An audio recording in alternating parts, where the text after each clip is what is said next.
Let's continue with QA part 1, right? Why can't we just test everything, right? This idea is called exhaustive testing, right? Why? Testing every possible input and combination, right?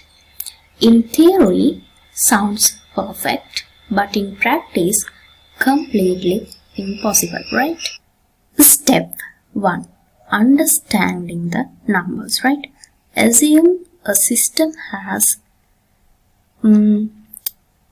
input factors, right?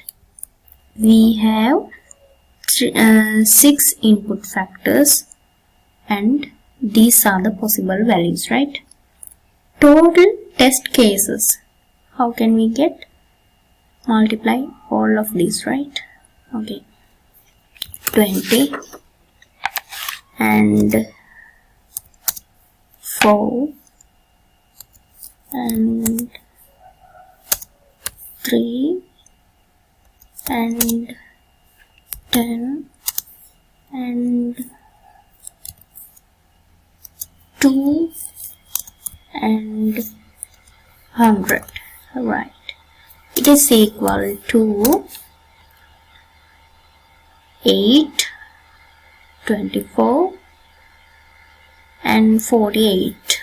48, 1, 2, 3, 4, right? Okay. It should be equal to this, right? Okay. This is not a big system, just 6 inputs, right? Step 2. Time explosion, right? Let's see how long this takes, right? If 1 second per test, consider this, right? Almost 3 weeks of non-stop testing, right? And this ignores human mistakes, test failures, bug fixing, retesting, right? If 10 seconds per test, it get this time, right? Okay, almost 8 months, right? If 1 minute per test, it take 4 years, right? And if 10 minutes per test, it take 40 years, right? This, okay. By the time testing ends, the software is already obsolete, right? Next, step 3. Why exhaustive testing is impossible? First one, combinatorial explosion, right? Each new input multiplies test cases, right? Real systems have hundreds of inputs. The next, time and cost constraints, right? Projects have deadlines. Companies cannot wait years to release software, right? Testing budget is limited. Third one, human limitations. Testers get tired. Manual testing causes errors. Retesting multiplies effort, right? Next one, diminishing returns, right? Many tests find no new bugs, right? And most bugs are found by few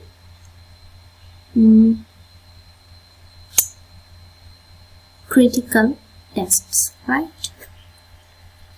This leads to the famous principle, right? The step 4 is key testing principle. Exhaustive testing is impossible, right?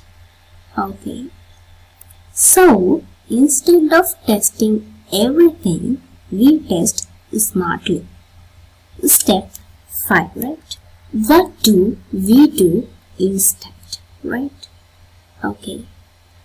ISK based testing. It focuses on critical features, safety, money, security first, right? Okay. Second one, equivalence partitioning. Group similar inputs, test one representative value, right?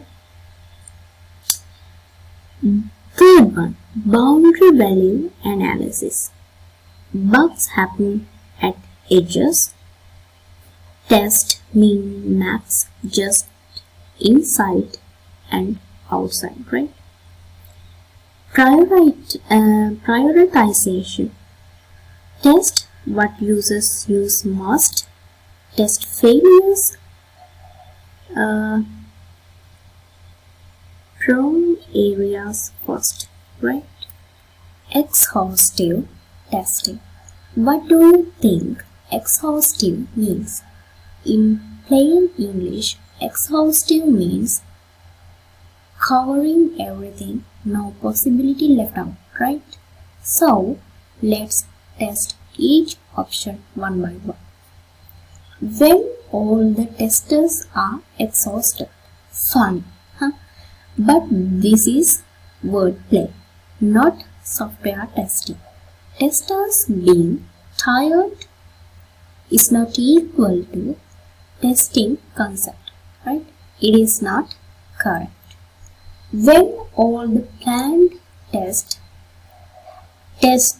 have been exhausted, planned tests are only a subset of possible tests, right?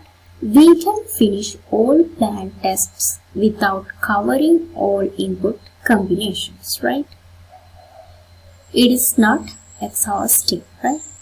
Exercising all combinations of inputs and prefixes, right? This matches the meaning of exhaustive. It means testing every possible input, every condition, every path, right? This is the correct definition. So, exhaustive testing is testing all possible combinations of inputs and predictions, right? Second point. How much time would exhaustive testing take? Now think logically. If inputs are many, continuous, like numbers, strings, states, right, combined with different environments, what happens? Not much time. If this were true, testing would be easy. Clearly wrong, right? Infinite time. Sounds dramatic but not technically correct, right? Inputs are finite, though extremely large. Too extreme, right? Next one, impractical amount of time. The number of combinations explodes. The time required becomes unrealistic, not literally infinite. This is the correct choice, right? Final understanding. Exhaustive testing is testing all possible combinations of inputs and predictions. Time requires an impractical amount of time. Testing is impossible in practice, right? How much testing is enough? When you are confident the system works correctly, realistic, if depends on the risks for your system, testing is risk-based, right? It's never enough, emotionally true, but useless in practice, right? When you have done what you planned, plans can be wrong. When the customer is happy, users is not equal to testers, right? When you have proved the system works correctly, testing cannot prove correctness, right? When you are confident the system works correctly, realistic, right? it depends on the risks for your system. The best answer, right? Okay. Why does testing depend on risk? Because testing time is always limited. So little time, so much to test, right? Now, what risks are we worried about? First one, risks of testing too little, right? Missing important faults, high failure costs, releasing untested, under-tested software, losing credibility and market share, right? The second one, risks of testing too much, missing a market window, wasting time on low-value tests, over-testing and ineffective testing. So, testing is a balance, not test everything, right? Third one, how do we use risk in testing? We use risk to decide what to test first, what to test most, how thoroughly to test each part, what not to test this time, right? This is called risk-based test prioritization, right? Okay. Fourth one, most important principle, prioritize tests. So what whenever you stop testing, you have done the best testing possible in the time available. If testing stops suddenly, critical parts are already tested, right? Fifth one, testing and quality. Testing does not create quality. Testing measures quality. Testing can find faults, right?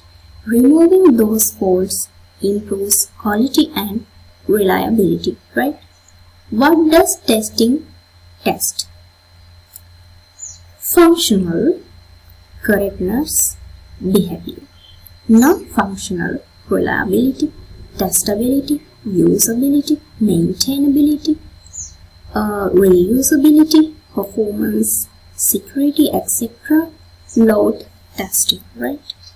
Other factors that influence how much testing we do, not just technical reasons, right? Contractual requirements and legal requirements. Industry-specific rules. Let's see.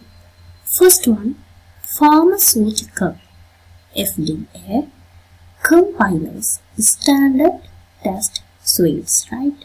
Safety critical systems, railway air traffic control, right? These increase required testing regardless of cost, right? Why do safety critical systems require much more testing than normal applications? Due to the severe potential consequence of a failure, right?